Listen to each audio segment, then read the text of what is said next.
Chapter 15. For a moment, I sat there, tensed rigid, not really knowing where the hell I was. When I realized, I leapt to my feet and swore viciously, shockingly, stamping round the living room and waving my fists.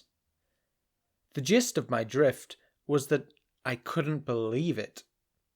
I said so a number of times, couched in terminology that would have made G shake his head in stunned disapproval. I really just couldn't believe it. When I'd calmed down, very slightly, I quickly checked round the apartment. The front door wasn't sealed, and there was no one out in the corridor. The centre had obviously decided that it wasn't worth staking out the apartment when they could just have someone down at all the mono stations. It was possible they might have someone down in the lobby just in case, but that was a problem I could deal with later. I fished the bug anally out of the desk and had it do a quick scan of the apartment. It was clean. The machine, sensibly, remained very polite and deferential throughout the procedure, calling me "sir" in a hushed tone. I think it sensed that this was a time when I might very well carry out my long-standing threat of teaching it to fly the hard way. In the remains of the kitchen, I nuked some water and made myself a cup of Yavahan, and then I stomped furiously back into the living room, smoking heavily. I couldn't fucking believe it. You have to understand that I know Dreamland very well, and for me to get caught out like that never happens. That's the kind of thing that happens in real dreams, or to people the first time they go in there. It shouldn't have happened to me. I knew damn well that the impulse to go back and get something, and the belief that you'll return and everything will be alright, is complete nonsense. It's Dreamland playing a trick on you. Even if you do get back, the people you were with and the situation you left will have disappeared. Worse still, you might never get back, or you might fall awake. I'd woken up, and I'd left Alkland in there by himself. What's more, he was stuck there. I'd told him the truth when he'd asked about taking the break. Normally, you can't just wake yourself up, or most people can't anyway. You have to be a complete moron and get caught out by a random flicker like I had. Alkland was there for the duration, and I was here. What a complete disaster. It could have been worse, of course. It could have happened in the jungle or somewhere even more dangerous. As it was, Alkland should be fairly safe where he was, at least for a while. Without me there to direct him, however, he could end up on a completely different dreamline, one that could be dangerous to him and make him more difficult to track down once I got back in. All it would take would be another bubble rising to the surface, and he would find himself in a lot of trouble. Getting back in was something I had to do as soon as possible. The deal with Dreamland is this. The first time you go in, you have to go via the plane. You have to do things properly. After that, if you happen to wake up, you can only rejoin the track you were on by falling asleep and dreaming. The problem is, of course, is that the more you want to go to sleep, the more difficult it becomes. You can't use drugs to get off because they screw up your dreams and you end up having a spectacularly bad time. I closed my eyes speculatively and had a go at concentrating on nothing for a while, just letting my thoughts pass in front of me. It clearly wasn't going to work. I was not going to sleep. So, I might as well do something constructive. I had a quick and much-needed shower, and found myself grinning slightly at the realization that Alkland would be doing the same thing, with a buff puff in attendance. I was sorry to have missed out on that. The more I thought about it, the idea of having somebody else, however platonically, share your shower sounded like quite a nice idea. Taking a shower gets boring after the first 1,000 or so times, don't you find? There you are, alone with the water, trying to avoid getting scalded or frozen, spreading the soap around, and that's it, really. Not very exciting, interesting, or sociable. Maybe those guys in the castle hadn't been such a bunch of Burks after all. I ran the clothes I'd been using through the clothes valet, but the thing seemed to be working properly again, as nothing changed colour or anything. Then I constructively paced up and down the living room for a while, still seething in a mild sort of way, trying to work out what to do next. I thought I heard a sound out in the corridor at one point and took up station behind the door with the gun, but it was only another resident. It was Zoe, in fact, the woman who lives a few doors down. She's a two-dimensional male fantasy figure. I'm not being sexist. It's her job. It's on a passport and everything. I suddenly remembered that one of the king's consorts had looked a little like her, and for a moment that part of my dream flared up in my memory and then faded. In case you're wondering, pulling the gun that I have on Alkland's monster would have been a complete waste of time, and a dangerous one at that. Again, I know. I've tried. It went badly wrong. The mind is like a troubled community, with different races and creeds jostling up against each other and having occasional fistfights. If you try charging in to sort things out, you end up with a riot on your hands. And mental riots are the worst. They don't make much noise, but boy do they leave a mess. I checked my in tray, and I found a note from G telling me to get in touch. I rang the bar, but he wasn't in, so I left a message saying I was back for the time being. I thought briefly about calling Zenda, but I knew I couldn't. Her line would be bugged to hell, and I didn't want to connect her with me any more than she already was. I paced fretfully up and down a bit more, and then made myself sit down at the desk and apply a little method. The thing to do was turn this problem into an advantage. Use the time to check through what had happened and see if there was anything worth thinking about. That way, I'd be better prepared when I finally managed to get back in again. Checking my watch, I saw that I had only been out for half an hour. Not much could have happened to Alkland in that time, I hoped, so I sat down and concentrated. He'd seen the babies. The first thing he'd run into was the babies. That was not good. I'd known from that moment on, really, that he was in deeper trouble than we'd realised. The babies are a very bad thing, and more than that, they're not a natural part of Dreamland.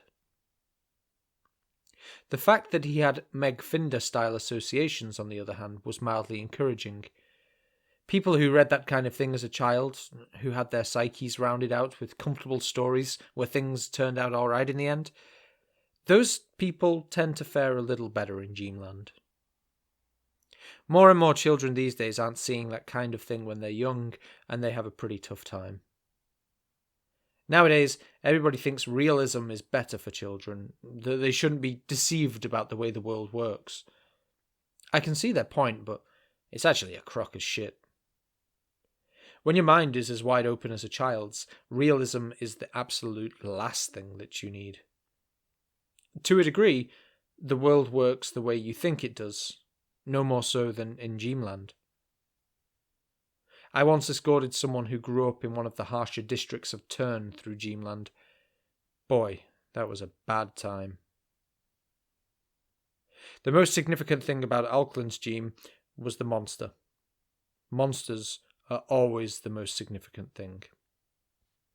I knew what I'd picked up from it, but there was no way of telling how close that was to what Alkland had felt, and what it meant to him.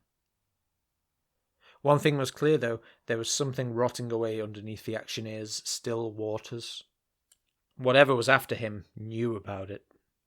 I thought I'd better find out about it too. My memories of the chase were pretty fragmentary. Believe me, when something like that is after you, the clever bits of your head, the storage banks, the rationalizing facilities, they all go on hold. They send all the energy they've got to the "let's get the hell out of here" centres, and let them get on with it. All I could remember was Alkland saying that something wasn't his fault, and saying it over and over again. Something bad had happened to him, something that he hadn't faced in a long time. Chances were, he might not even remember it himself. As it was, he wasn't around here to ask, which felt a bit weird. When you've spent 72 hours shepherding someone about the place, it feels strange to be back on your own again without anyone to look after. I activated my desk terminal and patched through to the center's guest data mainframe. I have a couple of log-on aliases, courtesy of Brian Diode IV, but I worked quickly in case the one I was using had been discovered. The center's GDM holds the information on the neighborhood that outsiders are allowed to access. It's only a fraction of the stuff on their main network, but it does hold a lot of information on the actioneers themselves. Boasting, mainly. I found Alkland's family tree and went back a generation. His parents were both dead. They died of heart attacks over 20 years ago. Most actioneers do, as it happens. That or gastric ulcers. They couldn't help me, but I found something else interesting. Alkland had a sister. Or he did have. Her name was, or had been, Susanna, and she'd been born 2 years after Alkland, making her 60 now. When I called up the most recent picture the GDM had, however, what came on screen was a little bizarre. It was a picture of a 3-year-old. A pretty, laughing little girl, straw blonde hair thrown across her face by a breeze which had long ago faded to nothing. She was standing in a park in front of a playground, clutching a teddy bear tightly, and in the background knelt her mother, dressed in the fashion of 60 years ago, smiling proudly at her daughter. There was something a little odd about the picture, though I couldn't work out what. Something about it made me feel a little sad. Susanna was a dead end, however. After the photo, there were no more records of her. Cautious man that I am, I logged out and then on again under another alias, and negotiated my way back towards Alkland's tree via a completely different route. He had no cousins, it appeared, or any other family. I sat back from the screen, closed my eyes, and tried to remember as much as possible of a poem I once memorized as a kid. It took me a while, and I was saddened to see how little of it I could get, but it did the job. When my mind was clearer, I turned it back to Alkland and tried to remember everything I could about him. I knew he'd worked in the department of really getting to the heart of things. It was possible that some of the people there might know something about him, but there was no way I could get in touch with them. If I tried, I might get the wrong person, and ACIA would be on top of me like a ton of heavy things. I couldn't go into the centre and try and approach them individually. If I tried to use my authorization, I'd get nowhere. Well, I would, but it wouldn't be anywhere that I wanted to be. The centre was off limits to me for the time being. Then I got it. I navigated back to Alkland himself again and scrolled down a few years, searching through his early school days. Apart from a slight unexplained hiccup when he was 6, the records were as good as one would expect. But that wasn't what I was looking for. Children in the centre have 2 classes during their school days. Until they're 10, they're taught in classes of 16, but then the classes split into 4 groups of 4, and they stay together until school shades into work at 16. They're still technically students until age 18, but as most of them are already clawing their way up departmental ladders by then, it doesn't mean much. I captured the names of everyone who'd been in Alkland's original class. It was probable the person I was looking for would have been in the smaller, later class, but setting a search for 16 wouldn't take appreciably longer than 4, and it was better to cover all options. Having clipped all the names, I set the computer on a basic biog search, getting it to provide me with summary information of all the names. By the time I'd got back in with a new cup of coffee, it was finished. Of Alkland's original classmates, 3 were dead. 2 of old age, and 1 killed by a falling dog, which sounded intriguing. Of the remaining 13, All but 2 were still in the centre. 2 had transferred to Natsai. I cross-referenced to Alkland's later class and saw that only 1 of the transfers had stayed in the same class. Spock Bellrip had to be the man I was looking for. I grabbed my coat. My hunch was that Bellrip was the man who had arranged for Alkland to get into stable, tucked away in a state-of-the-art computer.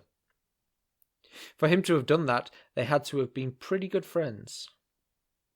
If anyone was going to help me find out more about Alkland, he had to be the guy. It took me 5 hours to get to the Natsai entrance portal. I'll spare you the details.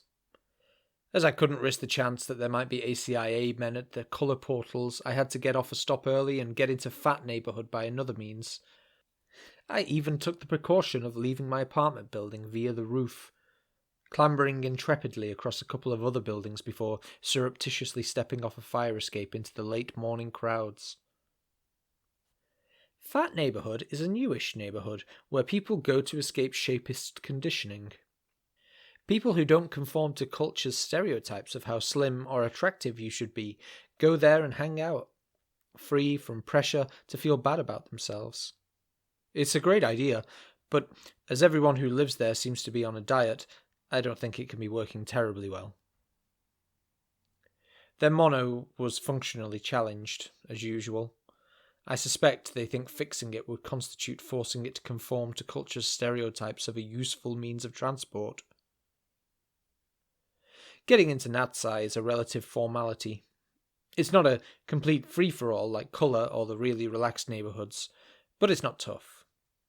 You just have to be able to name 5 famous computer programmers and 4 basic subatomic particles, and demonstrate a mild interest in monorail spotting. I have no interest at all in the latter, but I know what to say. I can fit in. I was presented with a map and told to enjoy my time in the neighbourhood. Once I was out of the portal, I switched the map on and searched for Bellrip's address. It was only about half a mile away, so I decided to walk. The most popular leisure pursuit in Natsai is standing by the mono and noting down the serial number of the carriages. Never mind the terrifying dullness of such an activity, I personally find it a bit unnerving to keep passing knots of little men and women in white coats staring into your carriage and taking notes.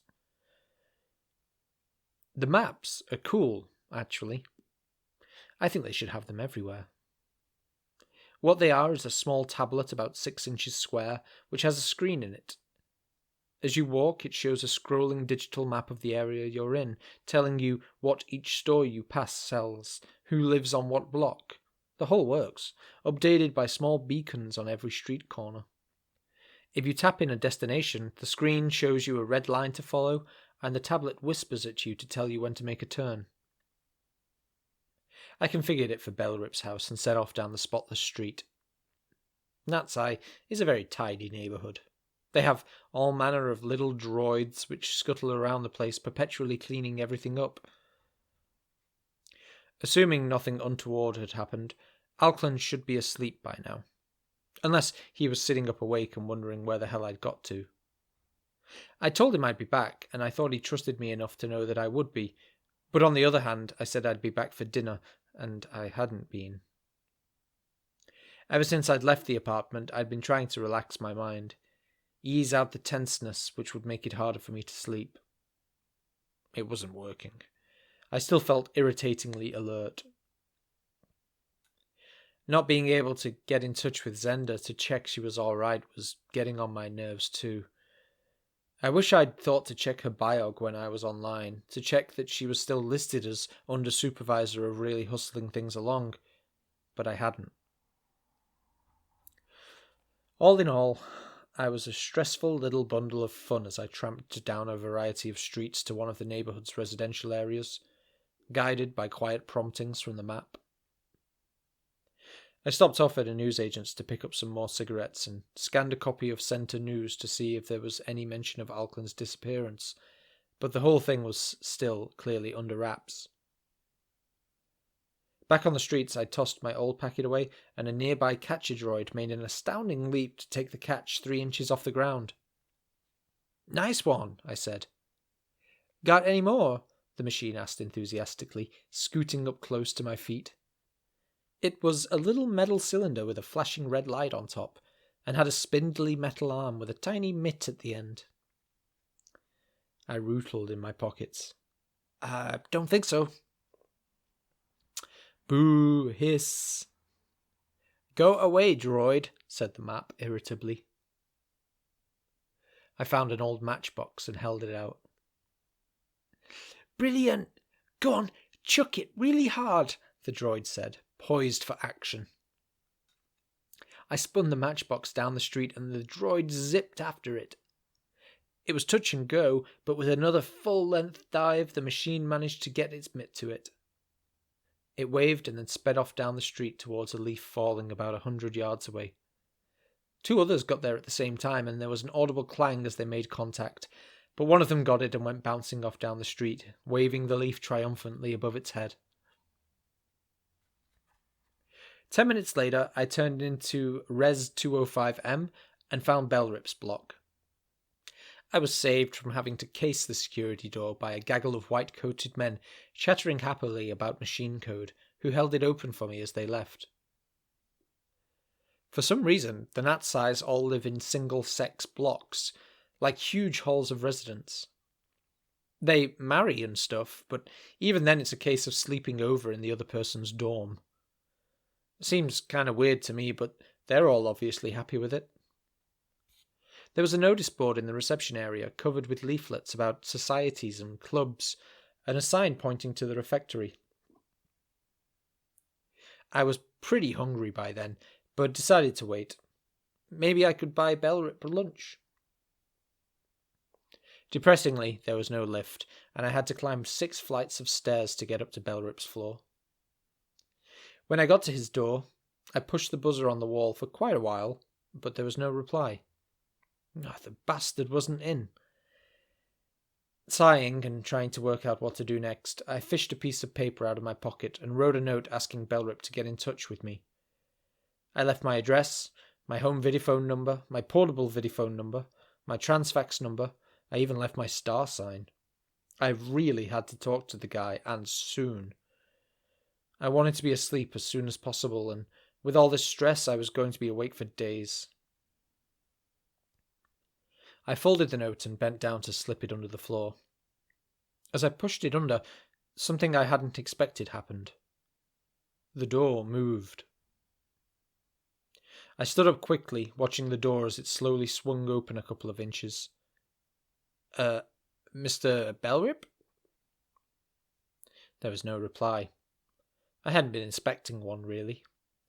If he'd been going to respond, he would have done so to 40 seconds worth of doorbell.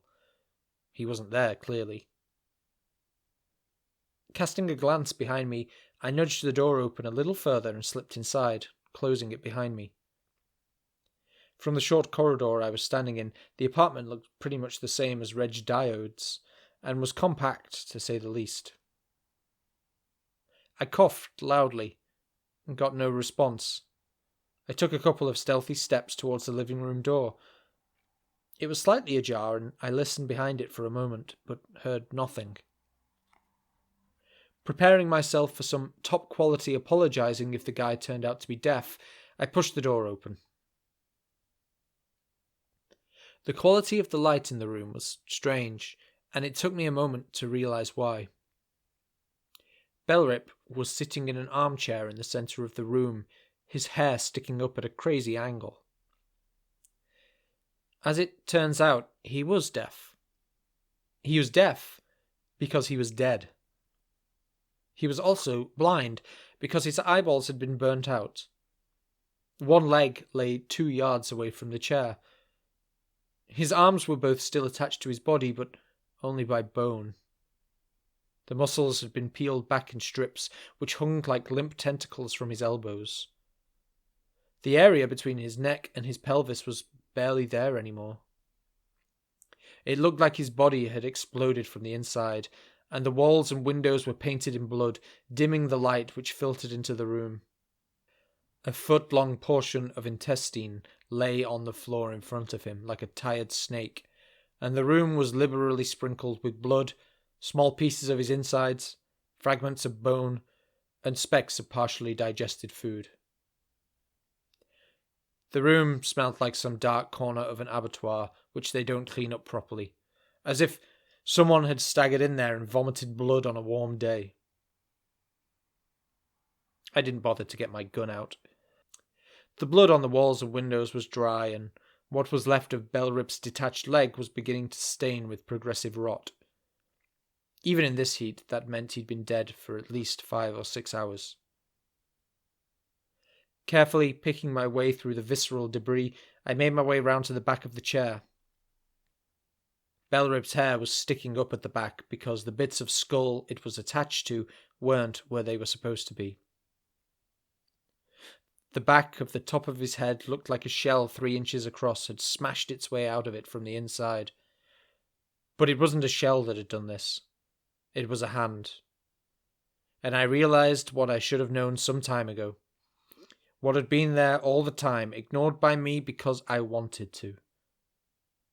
Suddenly, horribly, pieces started to fall into place like a film of glass shattering shown backwards. I knew whose hand had done this, and I knew who was after Auckland. It couldn't be denied anymore, however impossible it was. It was Rafe.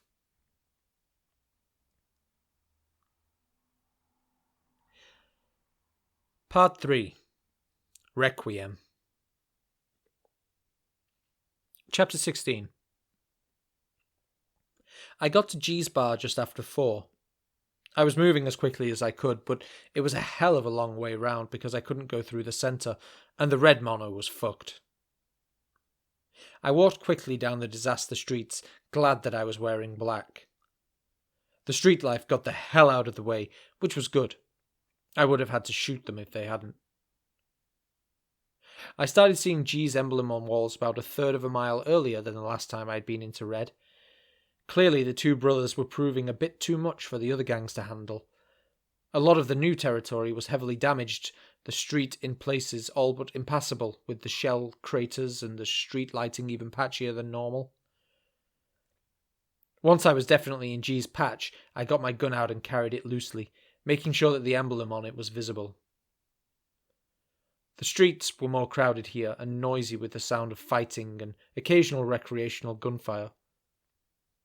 Prostitutes lined the pavement so thickly I had to walk in the road. The area looked like a perverted boom town, which I guess it was. The stronghold of the most dangerous bastards in a dangerous neighbourhood. Bar G was thumping with life, the rock music pumping out of it deafening from 100 yards away. The street outside was the most crowded yet, and I had to shoulder my way through it, waving the gun at anyone who got uppity. The combination of that and the set of my face, which was probably pretty grim, got me through.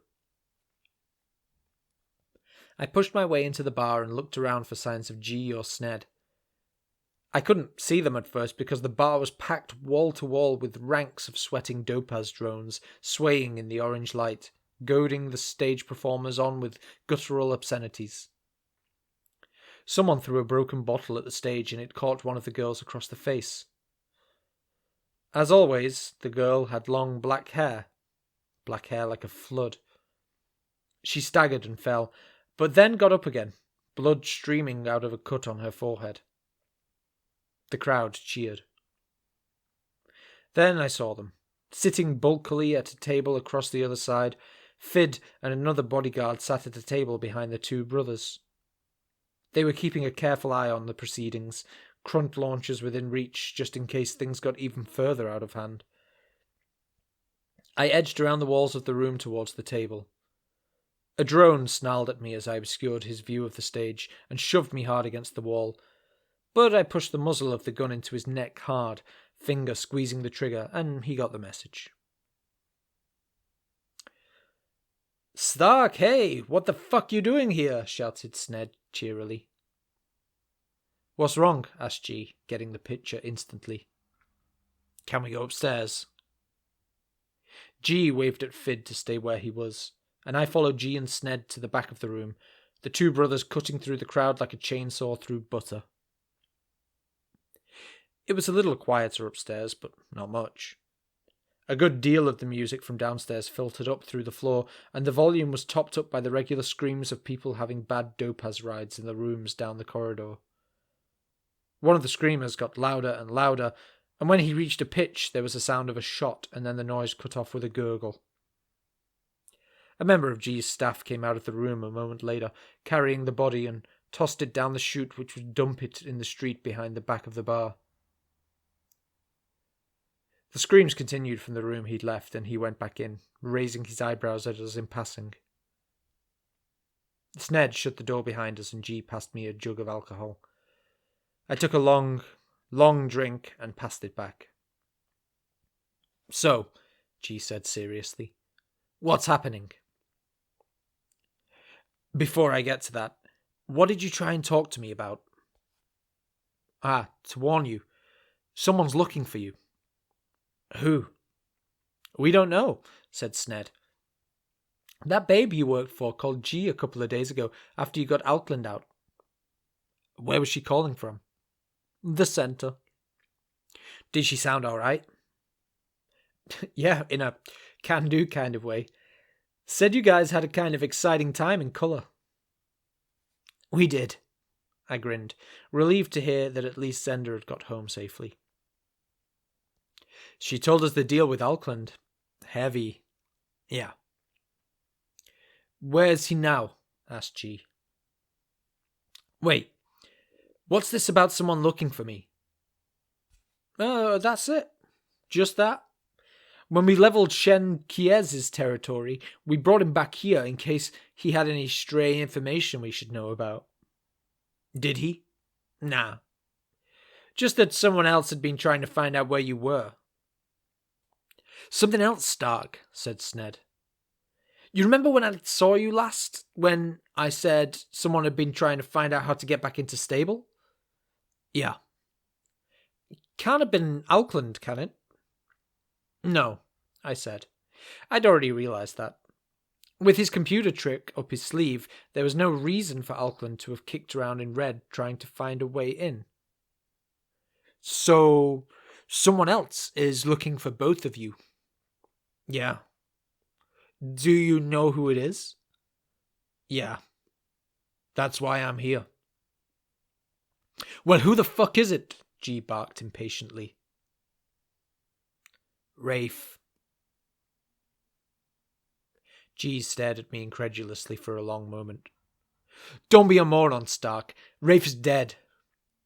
"I know," I said. The room was very quiet for at least a minute. The music still filtered up from downstairs, but it seemed distant, dry, and faded. I lit a cigarette in the pause and took a long pull on it, feeling it burn in what was left of my lungs. I was smoking too much, but I didn't blame me. G and Sned just carried on looking at me, eyes wide, both unconsciously rubbing their upper lips in exactly the same way.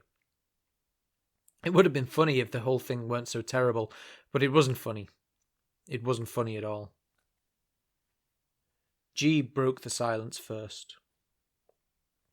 "Tell us," he said. "Auckland's in dreamland," I said. "Do you know what happened?" "I fell awake." G stared. "You did what?" "Exactly. I was in a castle, and we were just about to take a rest after having a pretty bad time. And then I just went. I had the whole left something behind thing. I'll be back in time. The works. I should have known then, really. Shit, I should have known days ago. I think I did know, really, but I kept letting myself explain it away." "Knew what?" G took one of my cigarettes and lit it absently. "I took Auckland in because he was having nightmares. Bad ones. At first, I just clocked the fact, assumed it was random, that something was running around in Dreamland looking for someone to fuck up, and found him. When I found out that Auckland hadn't been stolen, when he'd run on his own, and why, I took it a bit more seriously. He was starting to look pretty ill by then and getting worse more quickly than he should have done. It also struck me as kind of a coincidence that he should go on the run from the centre and start having something trouble at the same time. So I took him in. We did not have a fun time on the way. I dreamed about Rafe, and Auckland saw the babies. Shit.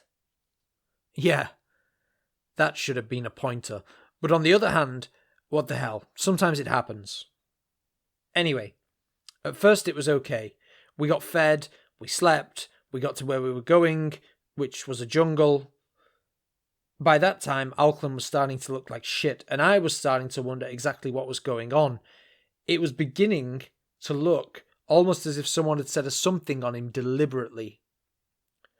Apart from me, there shouldn't have been anyone who could do that. Then we saw a tiger. Ah, we saw one once. Remember that? G asked, his tone wistful. Yeah, I said, remembering. It was a long time ago. Ah, it was cool. It turned into a kitten. This one didn't, I said. It exploded.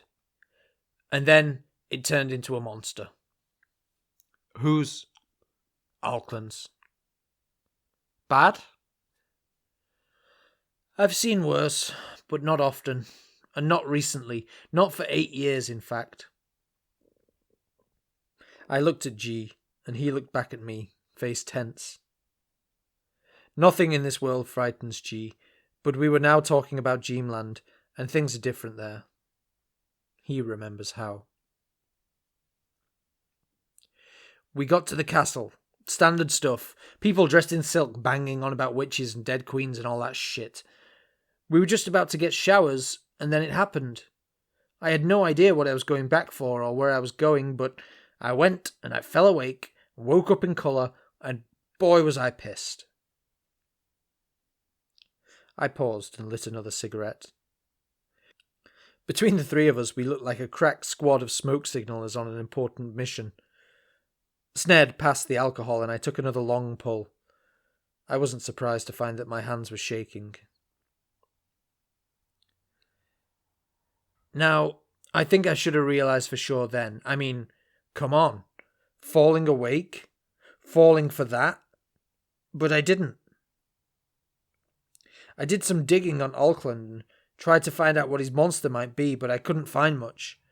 But I got a lead on someone who might know, so I went to Natside to talk to him. Who was he? His name was Spock Beldrip. He went straight through school with Auckland. He's dead. That's why I came here. Dead how? Shrugged Sned. As you may have gathered, death per se is no huge deal to him. Dead in pieces. Dead all over the walls. Dead with a punch hole out the back of his skull. Oh shit, no, said G, standing up. Oh fuck, shit on that. Sned, startled, looked at his brother for a long moment, and then turned to me. What? He said.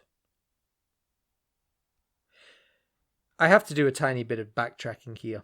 It's overdue. G and I have known each other pretty well for a long while. He's been to Dreamland. I took him there to help him out, pulled a thorn from a lion's paw, as it were. In return, he helped me with something very big. He understands what I do better than anyone, better even than Zenda. He knows about the babies. He knows about the somethings, and he knows about the monsters too. Does he ever? Sned has never been there. I met him just after the last time G came into Dreamland, but he wasn't part of the main action, and he wasn't really told what went on. Only 3 people know. G, Zenda, and me. So, although what I'd been saying meant something to him, he didn't understand the impact of it. He didn't understand how the thought of someone with a punch hole in his skull could make his brother, make G, reel around the room swearing and trembling helplessly. Like I said, Dreamland is what you make it, and G grew up in the blackest hole in Turn neighborhood.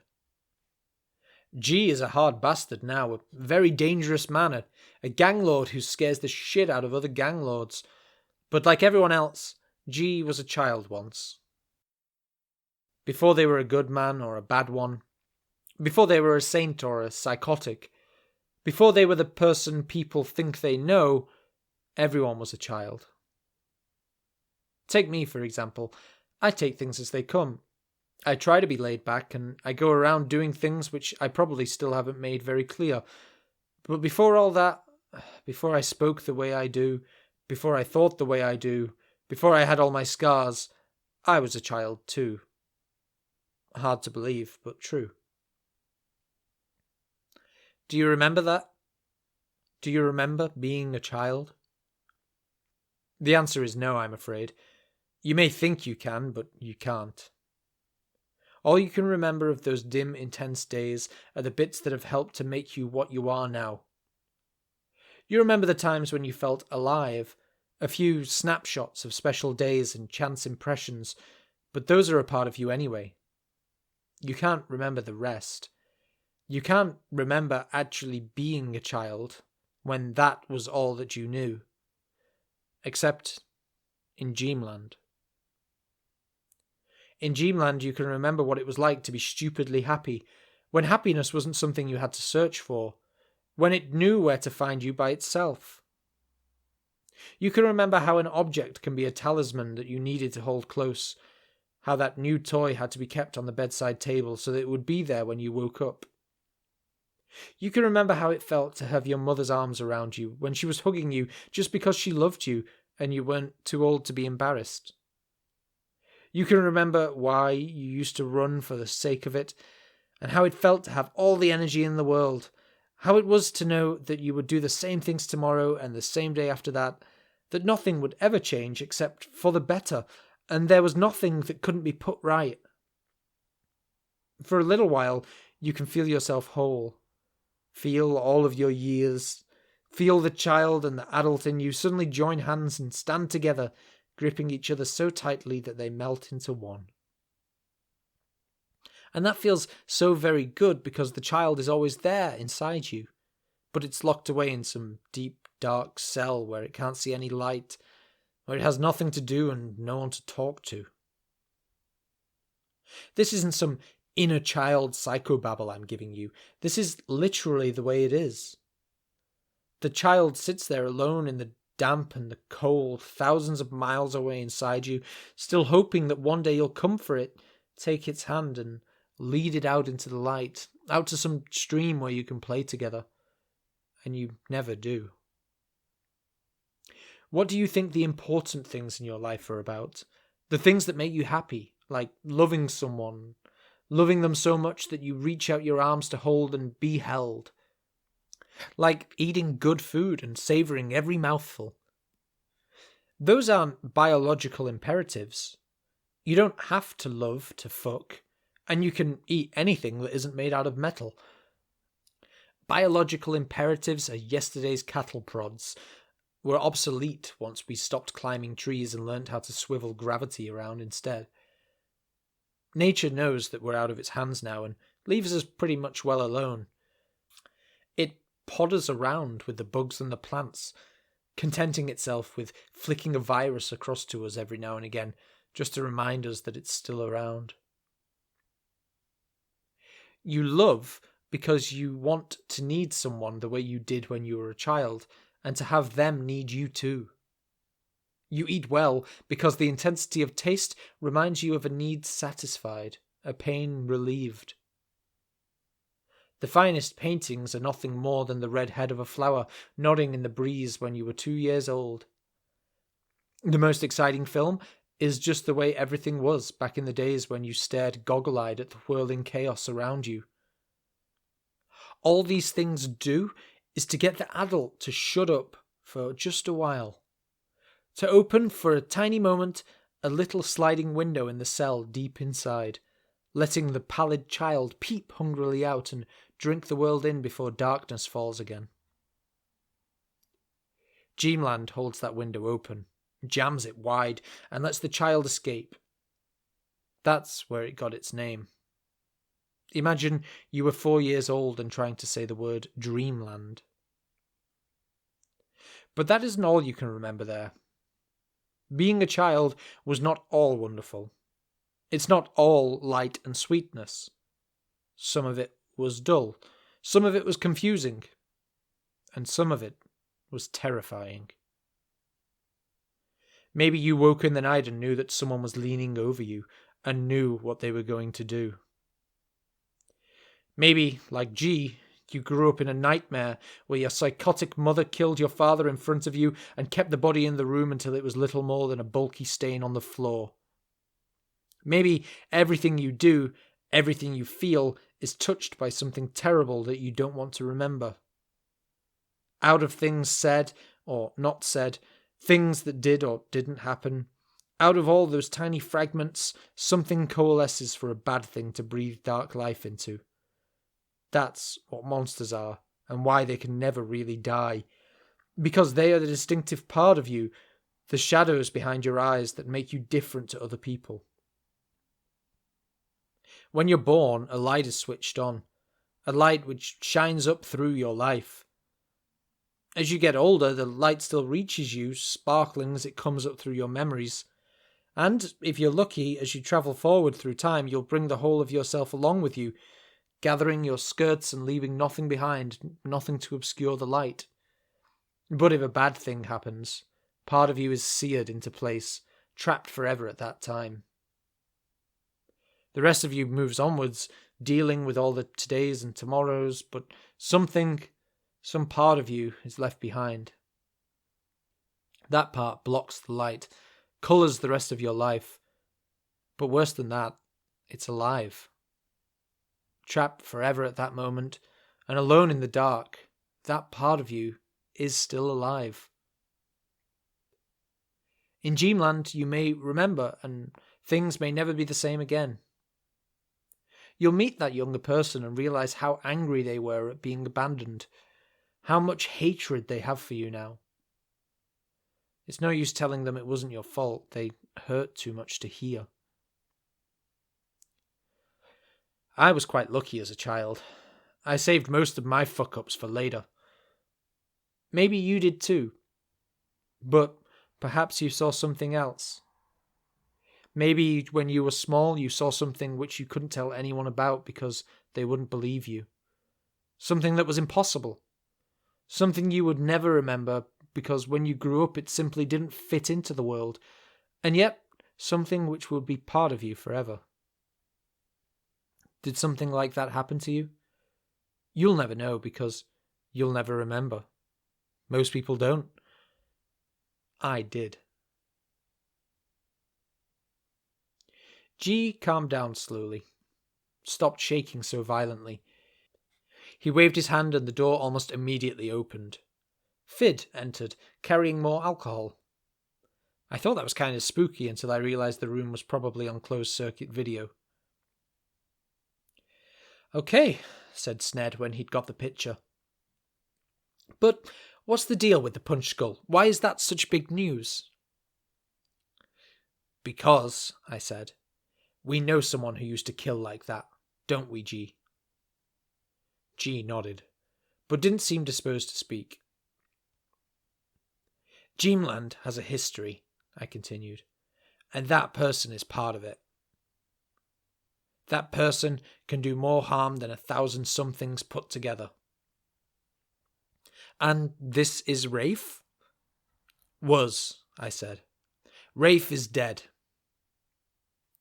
"How do you know?" G looked up at me, and we stared into each other's eyes as he answered his brother. "Because we killed him," he said. What are we going to do?" I looked at G and thought for a moment. "I'm not sure," I said. There was another pause while I tried to think what we should do, how we should cope with this. The two brothers sat and waited. Sned knew that for once he was out of his depth, and G has always deferred to me on matters concerning Dreamland. He has to, really. "First thing, G, I want you to get in touch with Zenda. I can't because the center is looking for me, because they know I've got Alkland. Well, sort of got him anyway. I'm going to be very high on the center's shit list at the moment. This diligence thing, said G, is kind of weird, isn't it? Yeah, I said. It was.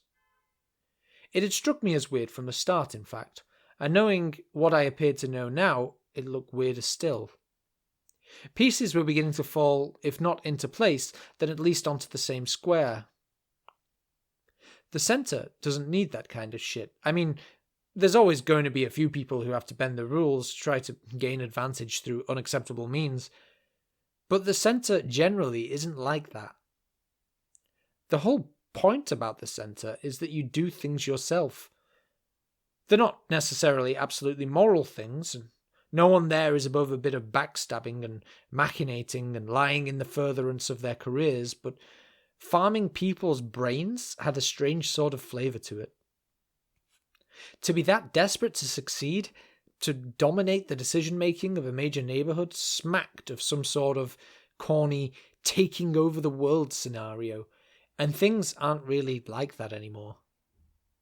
People have turned inwards, set up their own little camps where they can be the way they want to be. In a time when hardly anyone bothers to visit neighbourhoods more than 10 miles away, the emotional support for world domination just isn't there anymore. There was something atavistic about the whole thing, a resonance that didn't quite ring true. What do I tell Zenda? Don't just tell her. Get her out. She's in danger, and so are you. Do you really think this is what it looks like? I sighed shakily and tried to smile at him. I could see from his eyes that the smile didn't come out very well, so I lost it. G nodded slowly and glumly. Fuck, he said. Then the three of you have got to find somewhere to go, somewhere safe. G's fear overflowed into undirected anger. Come on, Stark, you know that's impossible. If... He struggled to bring himself to say the name, and once more Sned stared at his brother. More than anything, I think the effect this was having on G made Sned realise that something truly bad was going on. If Rafe's behind this, fucking nowhere is safe. I know, I snapped, but what else can I tell you? You and Zenda are in deep shit, you know that. I'm trying to keep an open mind on who's behind this, because I know the answer that is true is impossible. Come on, it's Rafe. It has to be. Jesus. G stood and walked to the other side of the room, shaking violently. You've got to hide. You've got to get your asses out of here and buried somewhere deep. He will know where you live. But where? We can't go to Adil. No, I said quickly. Don't go there. Not now. Where then? Come on, Stark. This is your department. This is your fucking nightmare. What the fuck do we do? Suddenly, I got a bad feeling. G saw the look on my face. I stood up and Sned rose with me, an odd expression on his powerful features. What? What is it? I can't tell you where to go, I shouted. Why? I just can't. If I do, he'll know. Sned and G were staring at me, and I could see from their faces that something was happening. They started to back away from me, Sned careening into a chair. Just go. Somewhere safe. Somewhere no one will see you. Somewhere that's on our side. Come on. Go! Fuck off! Now! Sned was at the door by then and threw it open. He stared back at me for a moment, and I realised that his face looked strange because it was the first time I'd ever seen fear on it. I knew what he was seeing, and I wasn't surprised he looked the way he did. He was seeing someone he thought he knew in an entirely different light. I knew that to him I would appear to be standing out from what was behind me, outlined with an unnatural intensity like trees in front of storm clouds. G ran to the door and shoved his brother through it. Before he left, he turned and looked at me, and his face made me feel better for a tiny moment. Then I could feel the wind rising up behind me and knew I would be glowing with a pale light like some evangelist's vision. But G was there. He was terrified, but he was there. G is a rock, and beneath the fear, an old anger was already stirring in him. He nodded at me. "I'll get her out," he said, "and we'll wait. Good luck." Then he ran after his brother. I waited for what was coming. It didn't take long. I turned over and pushed my hand under the pillow, savouring the coolness there. I could hear the twitter of birds outside the window and knew that it was well past time to get up. For a moment longer I basked in the feeling of warmth, the comfort of heavy bedclothes over me in the morning chill, and then I opened my eyes.